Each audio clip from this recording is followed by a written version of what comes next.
Your call has been forwarded to an automatic voice message system. At the tone, please record your message. When you have finished recording, you may hang up or press 1 for more options. Hey girl, hey! We just saw a movie called Blink Twice. Okay. We literally just walked out of the movie theater, so I have you-know-who here with me, and I thought we'd give you like a little review of what we thought. So, do you want to start? Yeah, Zoe Kravitz directorial debut. Woo, woo, woo, woo, woo, woo. Lenny Kravitz's daughter in the house. Yeah. Oh, and Lisa Bonet, don't forget her. But as you had said, it's very clear that, she gives a little shout out to Lenny. Right when the movie starts, you see. We always like when a movie kind of shows someone scrolling on social media. I always kind of like the take on that. I don't. It's not very much, but I don't like it. I don't want to see people scrolling. But you do see someone scrolling at the very beginning, and you see Lenny Kravitz for maybe 1/3 of a second. Mm-hmm. So little spoiler egg there. Yes. But basically, it's like Channing Tatum's this like famous CEO motherfucker. Very much like trying to play off Jeffrey Epstein a bit. Yeah. Like in terms of like with the island part, in the photographs. But also, yes, in terms of someone that's like untouchable when it comes to money and power, someone that's, been known. But he's like hot. Fucked up. He's not old and saggy. Oh. Yeah, so he's like still like attractive. I mean, this is no like she's the man Channing Tatum, but he's still fine. And so basically he like meets the main character. I don't even remember her name, do you? Shit, they're making us forget now too. The main character, I don't remember her name. No, but Frida. So Frida, she is like obsessed with Channing Tatum, sneaks in, they get to meet him, she falls and like eats shit in the middle of this like fancy party. Oh, and it's that freckled girl from Duck Something Fat Shaw and in Arrested Development. Duck Butter, whatever it's called, in Arrested Development. Yeah, it's her. And they're like best friends, and they go to the island I'm going too quickly. She eats shit in front of Channing Tatum. He like helps her up, and then it's on. Yeah, and you meet the other characters who it kind of seemed like people had known each other. It was just kind of a group that formed, and Frida's like really wanting to get the number, but it's like not gonna happen. And he walks away and comes back and he's like, yo, I'm going to the island, you ladies want to come? And there they are. Because he has his own island. He's that rich. He has his own island. So they're like, okay. There they are, same outfits, like going right to the PJ. And it's very Love Island. Like, they're just literally doing this. It's like Love Island the episode. bombshells have entered the villa. I like that birdie. And then conveniently, they don't have shit they bring with them, but they have everyone's clothes size. They're like, oh, we already have the outfits ready for you. And yes. like in the little drawers and the dressers, like they have like white bathing suits and dresses. Everything's white. A lot of play on color. There's a lot of like right away. That's one of the first things that catches your eye. Yeah, is like the white, the red, and even the yellow. The stark differences. Yes. And then there's like, and we're literally sitting in the car like outside the movie. Like we literally just saw it. But then there's like this whole thing about kind of like time. Like there's a huge element of time. And the visuals when they first get to the island, it's very much like Midsummer. Not exactly, but like how the rooms are set up and how the tall ceilings and like the European feel. It's very much giving like Midsummer meets Get Out meets Hello There Darling, or whatever that Olivia Wilde movie is called, meets Stepford Wives, heavy on the Get Out. Honestly, I felt like it's a little bit of lazy writing in terms of how much it reminded me of Get Out. Oh. Because think about it. It's like, okay, I'll get to that in a second. But yeah, they're all like in paradise, and every day Channing Tatum is like, are you having a good time? They're like, I'm having a great time. And they do the same shit every day. Right. It's pretty much, you lay around the pool, you drink, you smoke weed, flat blunts.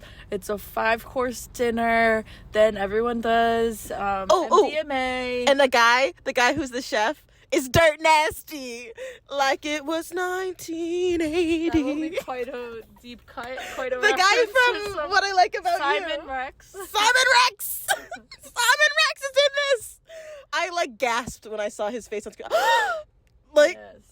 And so it's like very clear, like, as you're there and you're seeing the days go by, it's very clear that, you know, you're kind of sifting out, okay, who is in on it, who is not. And what is it? Right. You don't know what's happening. But there's all these scenes of the girls, because I would say there's like 5 or 6 girls, and they're always, and there's a twink, and they're always running in all white dresses, and they're like running, and it seems almost like a, oh, yay, like, but you're like, why are they running? But they seem like frolicking. Like they're frolicking, and that's, from my interpretation, at nighttime, that is like what in their mind they're thinking. Yeah, they're like la di da. Yeah, I'm in like they're always tampon commercial. Around. The whole thing was giving tampon commercial. Like, because the girl, she gets Frida on one of the first nights there. She spills stuff. She's a clumsy girl. She gets like she gets the meat on her shirt, and there's a huge red stain. Oh, but what do you know? It magically disappears. There's a lot of like timing, like throughout the whole movie and the scoring. You hear like tick, like a clock a lot of the times. Yes, or even like that sound that keeps coming up, and then it shows you like, you know, I don't know how much we say about No, we can tell her everything. She can watch it. So I mean, from the jump, like as soon as they're there, you're constantly seeing snakes, Oh yeah, snakes being killed by these like what look like indigenous people to the island. Yes. And they're, you know, always smiling. They can't quite like communicate with them like when they try to, but they're one woman killing snakes and then putting them in a bag, like, and carrying the bag around with them, not emptying the bag. Like, there's like a dozen dead snakes at a time in this bag. There's also, like, with the red, there's these red goodie bags. Like, there's all these red gifts bags, and his therapist comes to the island. Orson Hodge jump scare for Desperate Housewives. What's his name? Charlotte's ex-husband from Sex and the City. Whew, he never plays anyone good. Ever. I'm sure it's his expertise. There's all the therapist. You were saying the therapist. Yeah. At the very beginning, there's like foreshadowing where Frida meets the therapist, and she says to him, what does she say? She's like, blink twice if I'm in danger. And he like is like, haha, but then he blinks twice. Which is like, could just be dad joke, like very much, you know, not. But it was foreshadowing. Of course. Well, yeah, and title name. Yeah, so that happened, and then, like, yeah, they basically, the freckled girl, I don't remember her name, but, you know, from Arrested Development, she, like, Something starts catching up. Oh, she gets bit by a snake. They're all having a good time, and she just gets bit. And then ever since, it's like the Get Out moment. This is why it's very much like Get Out. All of a sudden, even the nosebleed. In Get Out, that's how you know it's the nosebleed in the photos. And it's just, come on. It was a lot of, like, I'm sorry. Yeah. But it was still good. But she starts being like, this isn't normal. This isn't normal. Something about this isn't normal. And Frida's like, are you not having a good time? Don't ruin the best day of my life. Like, and I feel like Frida is also, like, even in... although she hasn't come to it yet, like hasn't had the venom at that point, like there's moments when it's like she's also denying it herself. Oh yeah, they're all still human. They still feel like that unsettling feeling, and that's kind of like, you know, what they leading them into that intuition, and then with the venom, it's like, you know, they were able to figure out what's happening. Because basically, like, yeah, that's what wakes you up to being like, wait, what day is it? And whenever she asks, like, Channing Tatum, like, what day is it? He's like, are you not having a good time? And you start to notice that days are passing if you look at her nails, because Frida's nails are growing, and you can tell. Did you only notice that towards the end? I only noticed that towards the end. And then there's other thing, you keep hearing red rabbit said, and you don't know what it means for most of the movie. But Frida does her nails, like, she puts, like, blue cat on her nails and different stuff. Nail nails. And, yeah, she has some weird name for it. But basically, like, stuff starts, like, heating up when Frida kind of starts becoming aware, because she goes to the gift bag closet room thing. Yes. And she finds like this little hut, and she's kind of wandering off. She goes in there, and it's a room filled with like these red gift bags where she, you know, you've been seeing throughout the time. And then she gets scared. She hears a noise, and it's one of the women that works there, that it's like, it's one of the first people that she sees on the island, and kind of freaks her out. And she kind of recognizes her. Yeah. And so she, you know, sees her with this pint full of something, and she's it's, like, oh green. no, I won't tell, like, that you're drinking on the job. Yeah, she I thinks won't she's, say like, getting anything." drunk on the job. She's like, and she offers her some, like, you want a sip? And she's like, okay. Takes a sip. She's like, oh my God! And then you see the snake's dead in the sink and realizing it's venom, so she freaks the fuck out. But guess what? That's the key. It wakes them up. That's how you realize the freckled girl, she got the venom, and then she started realizing. And guess what? She's just gone one day. The freckled girl, she's, like, trying to leave, but all of a sudden she's just gone. You don't know where she is. You never see her again. And her name's Jess. That's what it is. And she's like, have you seen Jess? And all the other girls are like, who is Jess? But it says her name on the lighter. The yellow lighter. And because of this yellow lighter that always comes up, and she's always, like, lending it out and doesn't get it. So she keeps saying, I gotta write my name on it. And so I can bet that it was that night she got bit by the venom that she did write it. We forgot to even tell you something very important to the movie. Is that the whole way that they're hypnotized is that they have, like, these red flowers all over the island, and they're everywhere. They're in every single one of their clothing drawers. They're always wearing one. They dress it a whole lot with the flowers. They didn't directly tell you, but you can tell that they're using the flowers to make the perfume. They're all gifted perfume, and they have to wear the perfume every day. And it's the perfume and the flowers. And Channing Tatum's, like, a huge vape head in this too. Right, but they, you know, they give them MDMA, like, they drug them every night. But they agree to it. No, of course, but that's the environment that they do. That, oh, we're just having fun, we're enjoying it. But you only see, like, little snippets from the night. They don't really remember the night. And then the morning comes and everything happens again and again and again. But homegirl starts paying attention once she gets the venom.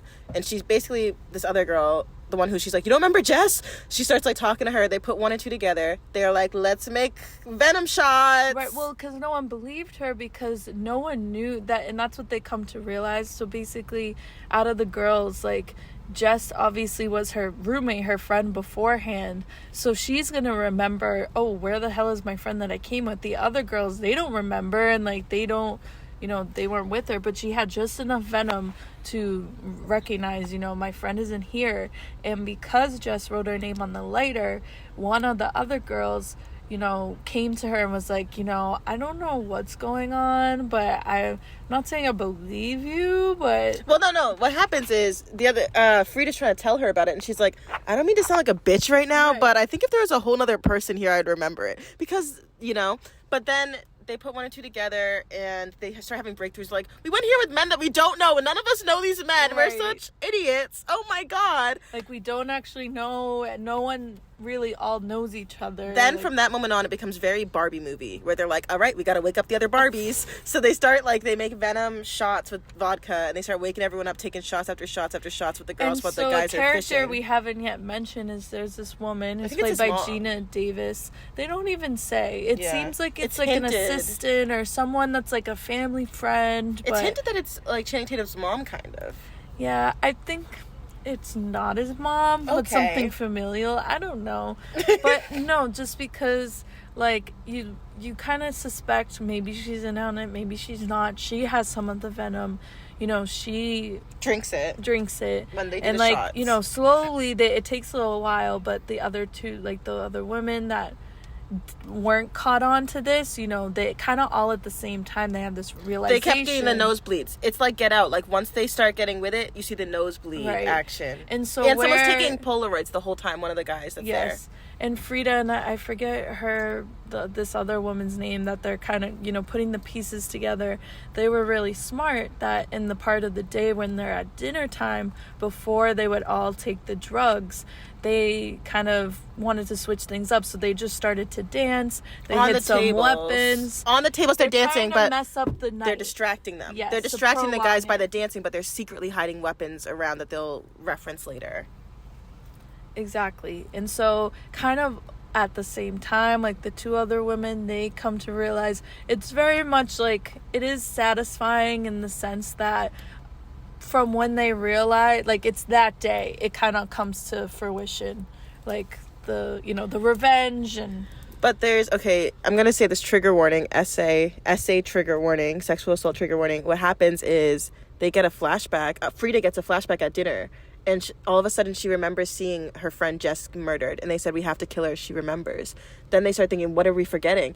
And they're also all getting bruises all the time too. She actually had that specific, the one of Jess being murdered, she had that flashback when they're having the venom shots. The guys had gone on a little fishing boat and the girls had stayed around, so they're having the venom shot. You know, Frida and the girl that are hip, they're trying to wake the other girls up. And so before they come back, because they all had to give their phones over, Frida's like, all right, let me go check on the phone situation. So she does that. The phones don't have service, and then like she has to hide under the desk in Channing's Slater's office. And so while she's hiding there and has to be silent, this is where she has this flashback that's where she has murdered. The flashback. But it's like you see the struggle that Frida and this other woman have when they're trying to act happy, trying to act like nothing's happening, and they're being traumatized by remembering what. And that's like a whole theme of the movie, is that like to forget is a gift. Yes. Is like kind of a whole thing about trauma. You find out later that Channing Tatum was assaulted by his father, like his character is assaulted by their father, like or their uncle, friend, some type of male figure in there, like, because his sister would say, why, how could you see him play tennis with him after what he did to us as kids? But that's very like minimally brought up at the end. But basically, long story long, because we on 15 minutes here. Yes. We gotta finish this voicemail. Okay, so basically they find out that they've been getting sexually assaulted every night, like literally like chased down and like hunted by the men, raped, and even the like Twinkie boy was getting like assaulted too, right? And it's really like triggering. The visuals are really disturbing. It's like them all getting like raped, and you find out the reason that they were running is because they were running from the men every night. But what's fascinating to me is that, you know, there's these photos like in the closet where they hold the phone while very Get Out photos. She puts them in her dress, doesn't really investigate them, and then, you know, while all this shit's going down and she's, you know, kind of fending for herself, she follows the photos. Because it's like a blood fest at the end. All the girls are trying to get the guys, and they're trying to get the girls. Unfortunately, everyone two dies. Unsuspecting women, the twink die. Not unfortunately, two of the men, the security guard die. Yeah, the guy. Almost everyone dies. Yeah. But Frida finds a photo and she has a different nail art and her hair's different. You can tell it's from before. That she was there before. But that's what I'm like wondering of, you know, why, like, is it really consider her best friend? So that's why he lured her there the first time, was able to pull it off, brings her back to her regular life, and then she comes back. Is it like a yearly thing that he does? Like it seems like some type of summer, ritual. Yeah, like a summer. Because you find out she was there like a year ago, and he references it. He's like, "Oh, I can't believe you forgot that," because she has a scar by her eye, and you find out that he's the one who gave it to her before. Like he like hurt her so badly before in the flashback, and he's like, when he asks her at the beginning of the movie, like, "How'd you get that scar?" She's like, "I don't remember." And anyways, so then everything's hypening up, and it's like the final scenes, and it's like, you know, Channing versus Frida, and, you know, she kind of oopsies slips him his vape, and then right before he's like about to kill her, he like, you know, he's obsessed with the vape the whole movie. He's vaping, he's like, you know, a depressed dad. So then he's vaping and vaping and vaping his worries away, and he vapes and he starts waking up, and guess what, long behold, she put the perfume in the vape, which I don't know if that would really work, but she put the perfume in the vape to like wake him up, and then he's like, oh my god, she's dead, he's dead, all these people are dead, what's going on, oh my god, what? Mm-hmm. Right? Okay, did I explain that well? I think so. It's a little confusing because isn't the perfume to like make them forget? Yeah. So no. So that's confusing because I thought she put the venom in the vape. It's kind of maybe it has an alter effect on them. He remembers everything because he's not the one being brutalized. So it's like, I think he just, like, I don't know what her kind of, that is a little confusing. It almost felt like it almost felt like he hypnotized himself and was waking up. And that's actually a real thing, like people hypnotize themselves to do things. But he wakes up, end scene is like her on the beach with him, well, before the end is like her on the beach with him. The house burns, but she fucking like plays it into her favor, because then you see at the same gala at the very that end, because she and her friend, they were we didn't mention this, but they were servers at this event. That's how they snuck in. And that's another thing, is that I just remember this at the beginning. Remember, her boss was like, be more invisible this year. You made a scene last year. Mm-hmm. And it's like, Mm-hmm. Yeah. So then at the very end, she's like at the gala and she runs the shit. Like, she's the CEO now. And like the therapist. She's got a ring on her finger. She's giving like, it's like Viola Davis in, what's that murder show called? How to Get Away with Murder. And she at the very end, like, the therapist is like, I'd love to talk to you again soon. And then she interrupts him and it's like, oh, we're in Barbados next week. And he's like, oh, we're in Barbados next week. And then you find out she's been like kind of not hypnotizing him, but drugging him, hypnotizing him with like the serum in his vape or whatever. And now he's her bitch. Mm-hmm. And that's how the movie ended. There was like, what would you say overall? How many stars would you give it out of 5 stars? I'd say not cool. Like, I want to say 4, but I feel like even a little, maybe 3.5. I'd say it's a 3.5 too. I think 3.5. Yeah, 3.5 out of 5 stars. Because I'm still left with I would have loved a little more like reveal, or a little more like of them scheming or finding things out like before it kind of plays out. I would have liked a little bit more, but I think overall, I thought it was interesting. It was definitely one thing we didn't mention is that the cinematography was spot on. Mm-hmm. There was a lot of really great visual, vibrant moments, and the music choice was great. There was some really great song selections at the right moments. So, yeah, I'd say all around it's worth the watch in theaters. Yeah, it's definitely worth watching it more and, see it play out. Okay. Bye!